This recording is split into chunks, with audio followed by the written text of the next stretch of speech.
കൈയടി കൊടുത്തുകൊണ്ട് നമ്മളുടെ ഷിയാസ് കരീമിനെയും അതുപോലെ തന്നെ നമ്മളുടെ AP അനിൽകുമാർ MLA കൂടി നമുക്ക് വേദിയിലേക്ക് ഇൻവൈറ്റ് ചെയ്യേണ്ടതായിട്ടുണ്ട്. നമ്മുടെ വിശിഷ്ട അതിഥികളൊക്കെ നമ്മളുടെ ക്ഷണം സ്വീകരിച്ചുകൊണ്ട് കാളികാവിന്റെ മണ്ണിലേക്ക് എത്തിയിരിക്കുകയാണ്. ഒരു 5:30-6 മണിക്കാണ്, പക്ഷെ 4 മണിക്കും 4:30ക്കും കൂടെ ആളുകൾ വരുമെന്ന് പ്രതീക്ഷിച്ചില്ല. ഭയങ്കര അത് കാളികാവിലൊരു ആളുകൾ ഈ ഒരു ബിൽഡിങ്ങിനോട് അല്ലെങ്കിൽ ഈ ഒരു സ്ഥാപനത്തോട് കൊടുക്കുന്ന ഒരു ആത്മാർത്ഥമാണ് കാര്യം. അല്ലാതെ എന്നെ കാണാൻ വേണ്ടി അങ്ങനെ ഭീകരമായിട്ട് ഈ സമയത്ത് വരില്ല.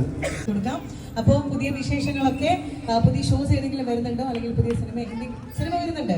ഓക്കെ, സിനിമ കൊണ്ടുപോകുന്നുണ്ട്. തമിഴിലേക്കാണ്, മലയാളം ഒരു സിനിമയുടെ മീറ്റിംഗാണ്, വലിയൊരു പടമാണ്.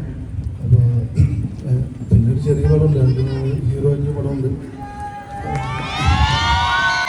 അപ്പോൾ ഒരുപാട് വലിയ വലിയ നടന്മാരൊക്കെ ഉള്ളൊരു പടമാണ്. അതിലൊരു പോലീസുകാരുടെ വേഷമായിരുന്നു. അപ്പോൾ അതിന് മീറ്റിംഗ് നടന്നിട്ടേക്കാണ്. അപ്പോൾ ചിലപ്പോൾ ഈ വർഷം അല്ലെങ്കിൽ അടുത്ത വർഷം ഷൂട്ട് കൊടുക്കും. ഞങ്ങൾ സപ്പോർട്ട് ചെയ്യണം. കാര്യം എനിക്കങ്ങനെ വലിയ എന്താ പറയുക സ്റ്റാർ വാല്യൂൊന്നും നടന്നല്ല. ഞാനിപ്പോൾ അഭിനയിച്ച് തുടങ്ങുള്ളൂ. അപ്പോൾ എന്തായാലും സിനിമ സക്സസ് ആക്കി കഴിഞ്ഞാൽ സിനിമയിൽ സജീവമായിട്ടുണ്ടാവും. Thank you so much. നിങ്ങളെല്ലാം സപ്പോർട്ട് ചെയ്യണം. അതാണ്.